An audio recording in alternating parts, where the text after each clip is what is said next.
Antes de abordar o assunto principal do vídeo, é preciso entender quem são os santos da Igreja Católica e por que estas pessoas foram canonizadas pelos legítimos papas da Igreja.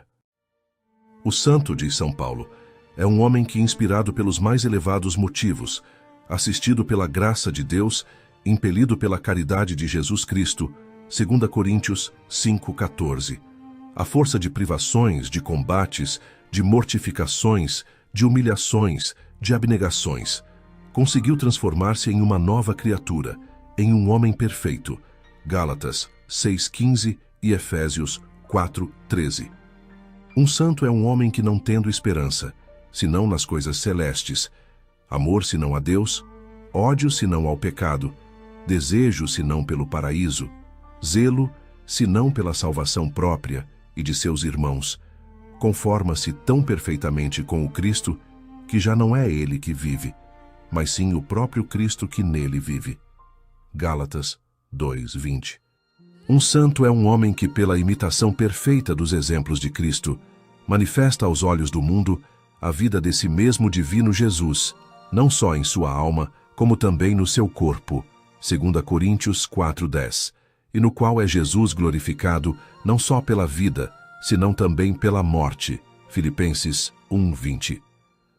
E finalmente, os santos, no dizer das Sagradas Escrituras, são os milagres da graça de Deus, o qual aparece neles, mais admirável do que em todos os milagres que ele opera na ordem da natureza. Salmo 67, versículo 36. É por isso que nós, católicos, imitamos os santos, pois fazendo isso, conseguiremos levar uma vida em perfeição de acordo com a vontade de Deus e assim alcançarmos a bem-aventurança eterna. Bem, muitos ficaram chocados e pasmos com um fenômeno bastante estranho, de que, apesar de todos os escândalos, males e maus frutos após o Concílio Vaticano II, João 23, Paulo VI e João Paulo II foram canonizados, entre aspas, pela seita do Vaticano II, tudo num período de tempo relativamente curto. Embora na verdadeira Igreja Católica, apenas 2 papas nos últimos 500 anos foram verdadeiramente canonizados, São Pio X e São Pio V. Uma verdadeira canonização por um papa válido significa que o santo deve ser venerado ou honrado como uma pessoa santa no céu. Mas durante a grande apostasia do fim dos tempos, o demônio e a sua contra-igreja tomaram posse das estruturas físicas da verdadeira Igreja Católica e ocuparam o templo de Deus.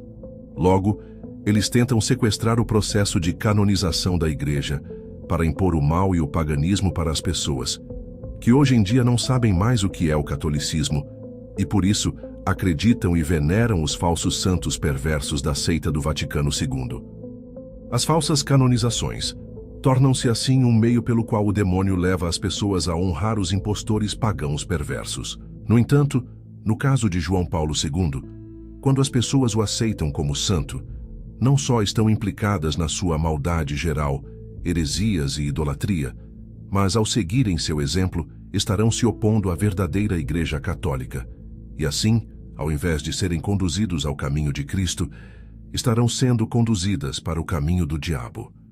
Apesar da sua chocante apostasia e carreira de heresia, indiferentismo e blasfêmia, João Paulo II foi solenemente canonizado, entre aspas, pela seita conciliar após a sua morte. Essa canonização, entre aspas, não tem validade para os verdadeiros católicos, porque foi proclamada por Francisco, que é um antipapa impostor. Segundo o ensinamento católico, os hereges são automaticamente expulsos da Igreja e não podem ocupar cargos na mesma, e também não possuem nenhuma jurisdição. Aceitar o idólatra e herege João Paulo II como um santo é o meio pelo qual as massas estão implicadas nos males que ele promoveu. Diferente dos verdadeiros santos da Igreja Católica, que sempre foram fiéis à doutrina católica e a Cristo, João Paulo II foi um completo apóstata e herege, totalmente contrário à doutrina católica e a Cristo, como veremos agora. Creio que João Paulo II foi o antipapa mais ativo na injeção de veneno na história, se bem que o impostor Francisco já o ultrapassou há muito tempo. A única dificuldade em falar das heresias de João Paulo II é decidir-se por onde começar. Suas heresias são tão amplas que quase que ficamos até desnorteados ao decidir por onde começar. Pois bem, um bom ponto de partida é o seu constante ensinamento sobre a salvação universal. A ideia de que todos os homens se salvam é contrária às claras palavras do Evangelho e aos numerosos dogmas católicos, especialmente aos que se referem ao dogma fora da Igreja Católica, não há salvação, e ao dogma de que todos os que morrem em pecado original ou mortal não se podem salvar. Papa Gregório X, segundo o Concílio de Lyon, ex cátedra, abre aspas. As almas daqueles que morrem em pecado mortal, ou somente com o pecado original, descendem imediatamente ao inferno para serem castigados, embora que com penas desiguais. Fecha aspas.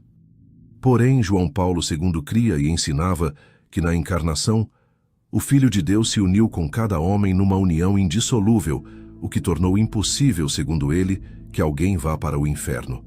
João Paulo II ensinou explicitamente que esta união entre Cristo e cada homem é eterna. João Paulo II, Redemptor Hominis, 4 de março de 1979. Abre aspas. Trata-se de cada homem, porque todos e cada um foram compreendidos no mistério da redenção, e com todos e cada um, Cristo se uniu para sempre através deste mistério. João Paulo II, Redemptoris Missio, 7 de dezembro de 1990, abre aspas.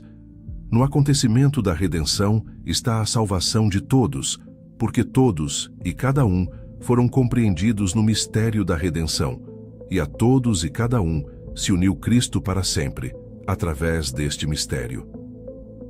João Paulo II, Centésimos Anos 1991, abre aspas. Não se trata do homem abstrato, mas do homem real, concreto, histórico. Trata-se de cada homem, porque cada um foi englobado no mistério da redenção e Cristo uniu-se com cada um para sempre, através desse mistério. Fecha aspas. Note o termo para sempre nas 3 citações. Sim, em 3 diferentes encíclicas, João Paulo II afirma sem rodeios que cada homem está unido com Cristo para sempre. Isto significa que todos os homens estão salvos. O inferno é a separação eterna de Deus, mas ninguém se separa de Deus segundo João Paulo II. Todos estão unidos com Deus para sempre. Isto é a salvação universal que este herege pregou. Em 1985, João Paulo II explicou como o sangue redentor de Cristo não está apenas disponível para todos, o que é correto afirmar, mas que na verdade chega a todos e salva a todos. João Paulo II, homilia de 6 de junho de 1985. Abre aspas. A Eucaristia é o sacramento da aliança do corpo e sangue de Cristo, da aliança que é eterna. Esta é a aliança que abarca a todos. Este sangue chega a todos e a todos salva. Fecha aspas. Em contraste com isto, está o ensinamento dogmático da Igreja Católica, que afirma que o sangue de Cristo não chega nem salva a todos. Papa Paulo III, Concílio de Trento, seção 6, capítulo 3, ex cátedra, abre aspas. Mas ainda que ele morreu por todos, contudo nem todos recebem o benefício da sua morte, mas somente aqueles a quem se comunica o merecimento da sua paixão. Fecha aspas. Apenas aqueles que são libertados do pecado original pelo batismo e unidos a ele pelos sacramentos e pela verdadeira fé, recebem os benefícios da morte de Cristo. João Paulo II, homilia de 27 de abril de 1980, abre aspas. Jesus faz de nós, em si mesmo, os filhos do seu eterno Pai. Obtém, de uma vez para sempre, a salvação do homem, de cada homem e de todos. Fecha aspas. João Paulo II, Audiência Geral 27 de dezembro de 1978. Abre aspas. Jesus é a segunda pessoa da Santíssima Trindade tornada homem. Por isso, em Jesus é a natureza humana, e por isso toda a humanidade é remida, salva e nobilitada. até o ponto de se tornar participante da vida divina mediante a graça. Fecha aspas. Aqui João Paulo II explica que toda a humanidade foi salva e participa da vida divina. A frase participante da vida divina se refere ao estado de justificação ou o estado de graça santificante. Ao dizer que toda a humanidade participa na vida divina, João Paulo II está a dizer que toda a humanidade está em estado de graça. Isto significa que ninguém está em pecado mortal ou pecado original. Com uma doutrina como esta, quem não seria amado pelo mundo? João Paulo II apelou às massas e foi amado pelas massas, porque ele aceitava qualquer religião e ensinava que todo o mundo está unido com Cristo, não importando aquilo em que crescem ou que fizessem. Este indiferentismo religioso caracterizou seu antipontificado. No dia 14 de maio de 1999, João Paulo II curvou-se perante o Alcorão e beijou-o. O Alcorão é o livro sagrado para os muçulmanos, que blasfema a Trindade e nega a divindade de Jesus Cristo. Fazer reverência a um livro sagrado de uma falsa religião sempre foi considerado um ato de apostasia, uma rejeição total da verdadeira religião. Eis alguns versículos deste livro blasfemo, beijado por este apóstata. Sim, aqueles que dizem Deus é o terceiro de três são ímpios. Se não renunciarem ao que dizem, um terrível castigo cairá sobre eles. Sim, aqueles que dizem Deus é o Messias, filho de Maria, são ímpios. Combatei-os até que não exista outra religião senão a de Alá. Jesus nem é Deus nem filho de Deus. Como podem as pessoas achar que este homem anticatólico é santo? Este ato por si só fez de João Paulo II um apóstata, pois equivale a adorar a tumba de Maomé, o que, segundo São Tomás, é um ato de apostasia. São Tomás de Aquino, Suma Teológica, abre aspas, se alguém fosse orar na tumba de Maomé, ele seria considerado um apóstata, fecha aspas. Em fevereiro de 2000, João Paulo II cometeu outro ato de apostasia no seu discurso aos muçulmanos. João Paulo II, mensagem ao grão-sheik, entre aspas, Mohammed, 24 de fevereiro de 2000, abre aspas, o Islã é uma religião. O cristianismo é uma religião. O Islã converteu-se numa cultura. O cristianismo também se converteu numa cultura. Dou graças à vossa universidade, o maior centro de cultura islâmica. Agradeço àqueles que estão a desenvolver a cultura islâmica. Fecha aspas. João Paulo II agradeceu àqueles que desenvolvem a cultura islâmica. Ele agradeceu aos infiéis por desenvolverem uma cultura que nega a Jesus Cristo, a Trindade e a fé católica numa escala massiva e que mantém centenas de milhões nas trevas do diabo. De todas as coisas más no mundo que um indivíduo possa pensar, a cultura islâmica provavelmente encontra-se entre as 5 primeiras. Papa Calixto III, abre aspas, comprometo-me a exaltar a verdadeira fé e extirpar a seita diabólica do réprobo e infiel Maomé no Oriente. Fecha aspas. A Idade Média foi uma constante batalha espiritual e física entre o Ocidente cristão e as hordas islâmicas. Esta declaração de João Paulo II constitui uma rejeição de Jesus Cristo e apostasia formal. Um católico jamais faria uma declaração como esta. João Paulo II ensinou que muçulmanos e católicos adoram o mesmo Deus. João Paulo II, encíclica Solicitudo Rei Socialis, 30 de dezembro de 1987. Abre aspas. E há aqueles que, como nós, creem em Deus justo e misericordioso, ou seja, os muçulmanos. Fecha aspas. João Paulo II, homilia 13 de outubro de 1989. Abre aspas. Os seguidores do Islã que creem no mesmo Deus bom e justo. Fecha aspas. João Paulo II, homilia 28 de janeiro de 1990.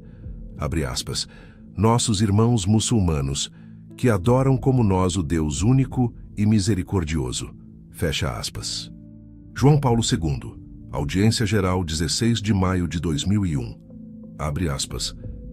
Os fiéis do Islã aos quais nos une a adoração do único Deus.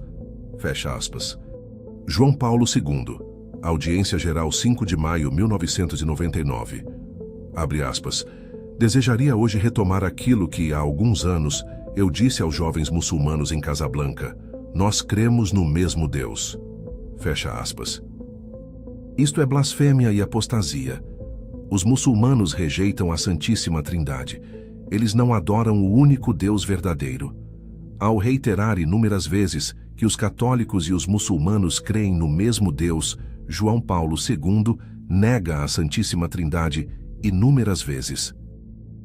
Inclusive no Catecismo de João Paulo II, que é um verdadeiro lixo, que merece ser queimado pelos católicos, ele confirma sua doutrina apóstata. João Paulo II, Novo Catecismo, parágrafo 841. Abre aspas. Os muçulmanos que, declarando guardar a fé de Abraão, conosco, adoram o Deus único e misericordioso, que há de julgar os homens no último dia. Fecha aspas. Aqui temos o Catecismo de João Paulo II ensinando que o Deus dos muçulmanos, que não é Jesus Cristo, julgará os homens no último dia. Isto significa que quem julgará a humanidade no último dia não será Jesus Cristo, mas sim o Deus dos muçulmanos. Isto é uma negação da segunda vinda de Jesus Cristo para julgar os vivos e os mortos. Papa São Damaso, Concílio de Roma, 382, abre aspas. Se alguém negar que ele, Jesus Cristo, virá para julgar os vivos e os mortos, é um herege. Fecha aspas. Aqui vemos João Paulo II a chegar à Sinagoga de Roma, em 1986, onde ele participou num serviço de culto judaico. Ao fazer parte de um serviço judaico, João Paulo II cometeu um ato público de apostasia e mostrou uma vez mais que ele foi um herege manifesto e um apóstata. Note que João Paulo II e o rabino cumprimentaram-se como se fossem amigos íntimos de longa data. Durante a sua estadia na sinagoga, João Paulo II curvou a cabeça com os outros judeus e o rabino-chefe, enquanto eles faziam uma oração para a vinda do Messias, que eles alegam explicitamente não ser Jesus Cristo. Este incrível ato de apostasia de João Paulo II está diretamente ligado ao seu ensinamento herético de que a antiga aliança ainda está em vigor. A Igreja Católica ensina que com a vinda de Jesus Cristo e a promulgação do Evangelho, a antiga aliança, que é o pacto entre Deus e os judeus através da mediação de Moisés, cessou e foi substituída pela nova aliança do nosso Senhor Jesus Cristo. É verdade que alguns aspectos da antiga aliança ainda são válidos, porque esses estão incluídos no novo e eterno pacto de Jesus Cristo, tal como os 10 mandamentos, mas a antiga aliança em si mesma, o pacto entre Deus e o povo judeu, cessou com a vinda do Messias. Logo, dizer que a antiga aliança ainda está em vigor é afirmar que o judaísmo é uma religião verdadeira e que Jesus Cristo, na verdade, não é o Messias. É também negar um dogma católico, tal como foi estabelecido nos ensinamentos do Concílio de Florença, em que foi definido ex cátedra, que a antiga lei está morta, e aqueles que a praticam nomeadamente, os judeus, não poderão ser salvos. Papa Eugênio IV, Concílio de Florença, 1441, ex cátedra, abre aspas. A Santa Igreja Romana crê firmemente, professa e ensina que as prescrições legais do Antigo Testamento, que são divididas em cerimônias, ritos sagrados, sacrifícios e sacramentos após a vinda do nosso Senhor Jesus Cristo, terminaram e que começaram os sacramentos do Novo Testamento. Então ela, a Santa Igreja Romana, declara como estranhos à fé de Cristo todos os que desde aquela época, a promulgação do Evangelho, observam a circuncisão, o sábado e os outros requisitos da lei, e afirma que eles não podem alcançar a salvação eterna. Fecha aspas. Papa Bento XIV, ex quo primum, abre aspas. A primeira consideração é a de que as cerimônias da lei mosaica foram revogadas pela vinda de Cristo e que não podem ser mais observadas sem pecado após a promulgação do Evangelho. Fecha aspas. Papa Pio XII, Mystici Corporis Christi, 29 de junho de 1943. Abre aspas. E primeiramente com a morte do Redentor, foi abrogada a antiga lei, e sucedeu-lhe o Novo Testamento.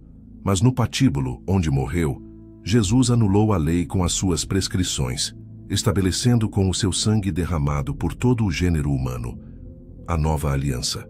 Então diz São Leão Magno, falando da cruz do Senhor: fez-se a transferência da lei para o Evangelho, da sinagoga para a igreja, de muitos sacrifícios para uma única hóstia, tão evidentemente que, ao exalar o Senhor o último suspiro, o místico véu que fechava os penetrais do templo e o misterioso santuário se rasgou improvisamente de alto a baixo. Portanto, na cruz morreu a lei antiga. Dentro em pouco será sepultada e se tornará mortífera. Fecha aspas. João Paulo II repudiou este dogma em repetidas ocasiões, tanto por ato como por palavra. Um dogma ensinado pela Igreja Católica por 2000 anos, definido infalivelmente pelo Concílio de Florença e claramente afirmado pelos papas Bento XIV e o Papa Pio XII. João Paulo II ensina a heresia sobre a antiga aliança no seu novo catecismo, opondo-se diretamente uma vez mais ao dogma católico.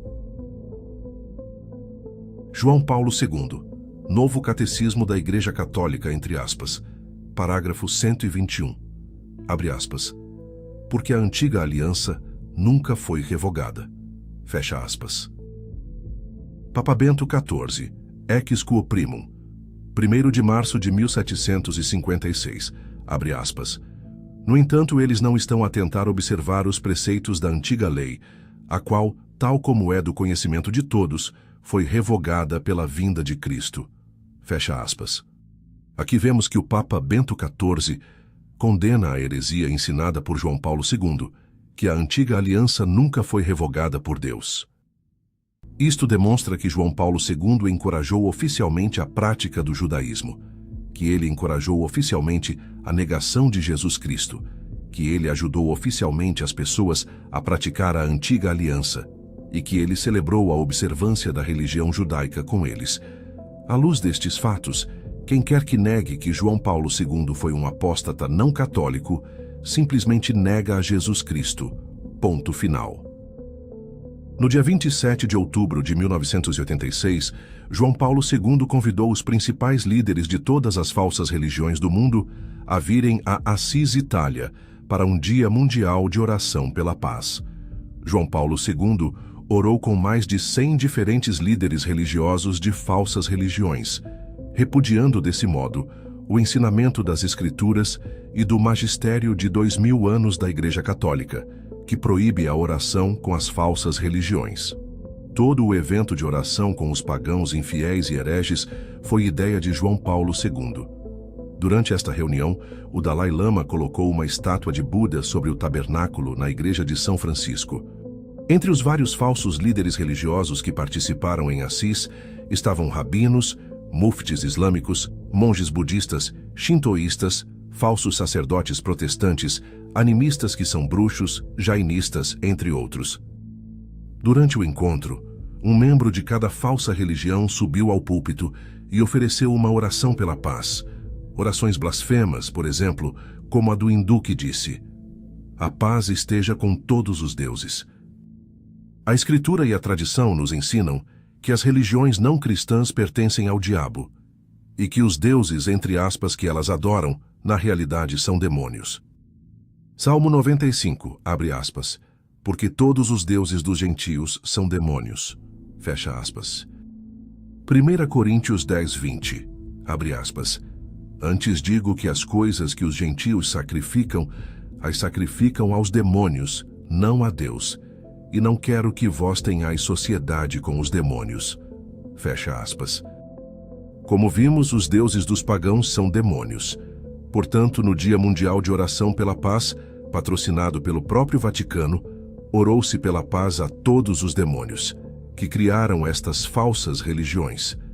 Então, com toda a certeza, podemos afirmar que a seita do Vaticano II quer que as pessoas que o seguem estejam em comunhão com os demônios.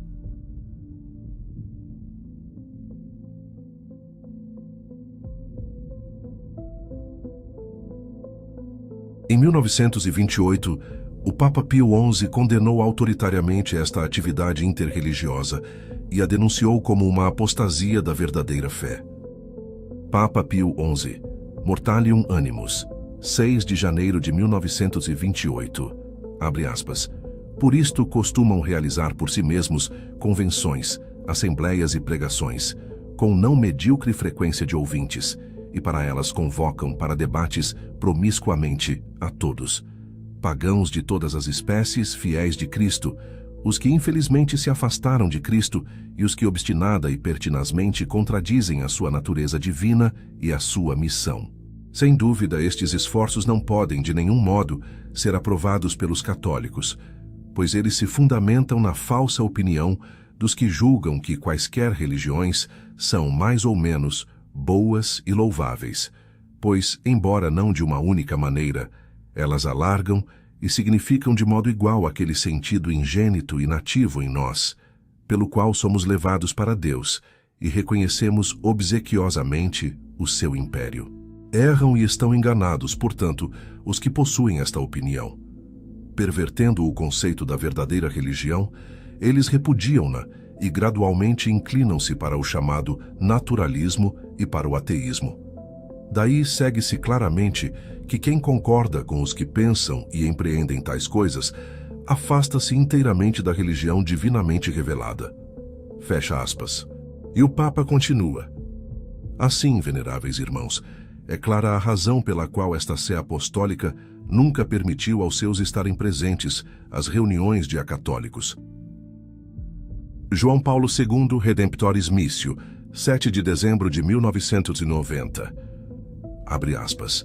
Deus não deixa de se tornar presente de tantos modos, quer aos indivíduos, quer aos povos, através das suas riquezas espirituais, das quais a principal e essencial expressão são as religiões. Fecha aspas. Encontramos aqui, uma vez mais, uma clara expressão de apostasia por parte de João Paulo II.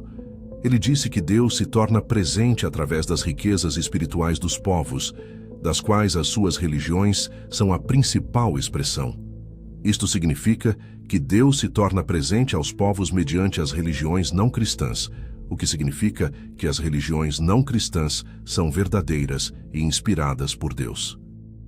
Papa Gregório XVI, Mirari Vos, 15 de agosto de 1832, abre aspas. Que temam, pois, aqueles que pensam que o porto da salvação está aberto a pessoas de quaisquer religiões.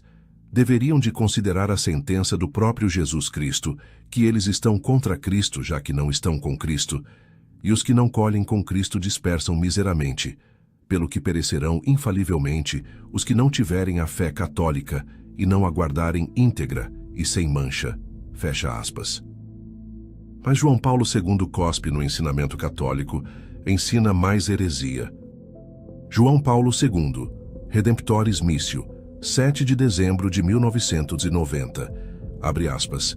A universalidade da salvação em Cristo não significa que ela se destina apenas àqueles que de maneira explícita creem em Cristo e entraram na Igreja. Fecha aspas. O Papa Eugênio IV destrói essa heresia de Wojtyla. Papa Eugênio IV, Concílio de Florença, Credo Dogmático Atanasiano, 1439, abre aspas. Quem quiser salvar-se deve antes de tudo professar a fé católica, porque aquele que não a professar, integral e inviolavelmente, perecerá sem dúvida por toda a eternidade. Mas é necessário para a eterna salvação crer também fielmente na encarnação de nosso Senhor Jesus Cristo. Fecha aspas. João Paulo II jamais parou com seu desenfreado programa de apostasia, totalmente condenado pelo ensinamento da Igreja Católica. Em 2002, João Paulo II e seus cardeais falsos receberam uma purificação pagã, entre aspas, realizada por uma mulher da cultura demoníaca asteca. O indiferentismo religioso de João Paulo II foi talvez a característica mais comum nos seus volumes de escritos e discursos.